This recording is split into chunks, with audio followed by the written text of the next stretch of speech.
আবার একটা রান্না নিয়ে চলে এসেছি বন্ধুরা। আজকে আমি রান্না করব ঢ্যাঁড়স। ঢ্যাঁড়স আমি কিভাবে রান্না করি বন্ধুরা আপনারা দেখতে থাকুন আর সঙ্গে থাকুন।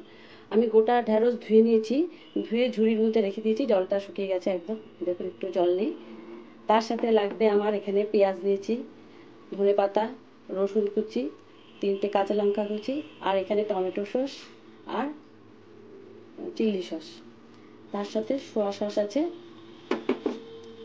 এবার তো মশলায় আছে লঙ্কা, নুন, তেল, এগুলো তো লাগবে বন্ধুরা। এবারে দেখতে থাকুন আমি কিভাবে করছি।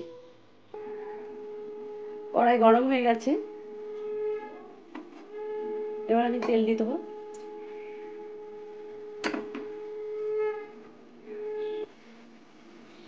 এবার ঢ্যাঁড়সগুলো ভেজে নেব।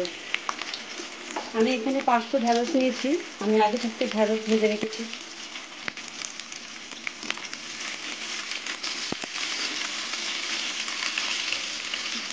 অল্প করে নুন দেবো ঢ্যাঁড়সে,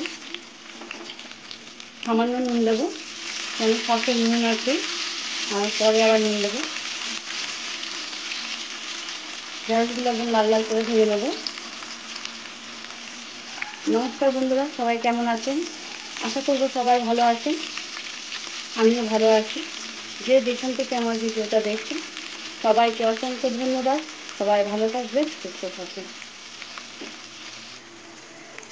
ঢ্যাঁড়স ভাজা হয়ে গেছে, এবার তুলে নেব। দেখুন এইভাবে ঢ্যাঁড়সগুলো ভেজে নিয়েছি। এর মধ্যে আর তেল দেবো না, এই তেলেই হয়ে যাবে, অল্প তেলই লাগে রেসিপিটা করতে। এবার রসুন কুচি দিয়ে দেবো।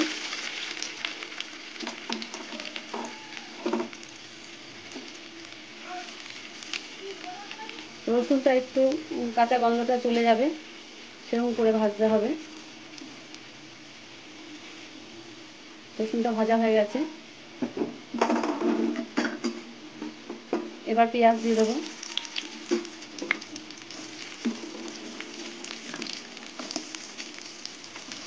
পেঁয়াজ বেশি ভাজবো না, পেঁয়াজটা একটু নরম করবো, পেঁয়াজটা বেশি কড়া করে ভাজবো না। অনেকটা না চিলি চিকেনের মতন লাগবে খেতে ঢ্যাঁড়সগুলো।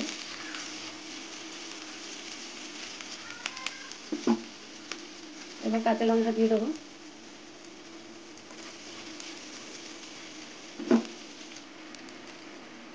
এবার আমি এখানে টমেটো সস আর চিলি সস দিয়ে দেবো।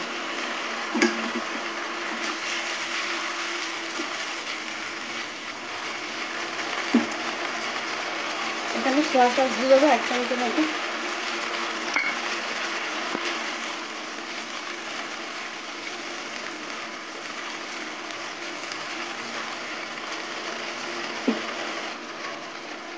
সামান্য হলুদ আর লঙ্কার গুঁড়ো।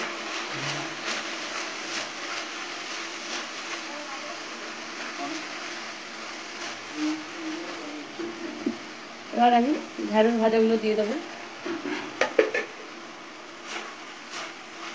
এর মধ্যে জল দেবো না, আর গ্যাসের আগুনটা একদম কমিয়ে দিয়েছি।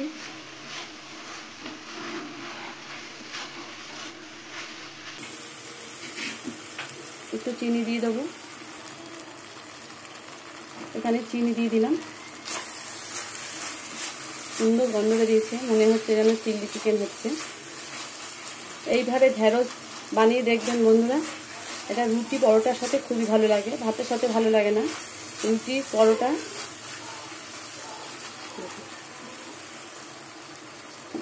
গ্যাসের আগুনটা কমিয়ে দেবো।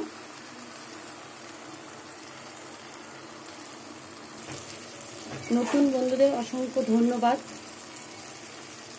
পুরনো বন্ধুদের অসংখ্য ধন্যবাদ, আমাকে এত ভালোবাসেন, সাপোর্ট করেন, আমিও তোমাদের ভালোবাসি। আর নতুন বন্ধুদের বলবো এসে তোমরা চলে যাবে না, তোমরা জানো 24 ঘন্টা পরে যেতে হয়, তোমরা সবাই এসেই টুক করে চলে যাও, ওরকম কাজ করো না। এবার আমি ধনেপাতা দিয়ে দেবো।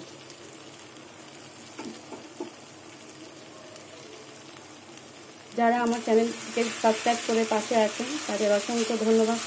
এখনও যারা চ্যানেলটিকে সাবস্ক্রাইব করেননি, ভিডিওর কোনো অংশ দেখতে দেখতে যদি ভালো লেগে যায় চ্যানেলটিকে সাবস্ক্রাইব করে পাশে থেকে যেও। সামান্য একটু নুন লাগবে, নুনটা কম হয়েছে।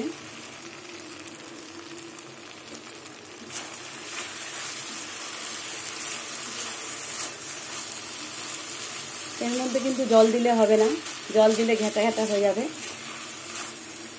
দেখুন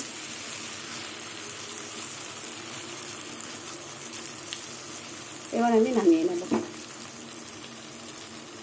রেসিপিটা যদি ভালো লেগে থাকে তাহলে লাইক করবেন, শেয়ার করবেন, কমেন্ট করবেন।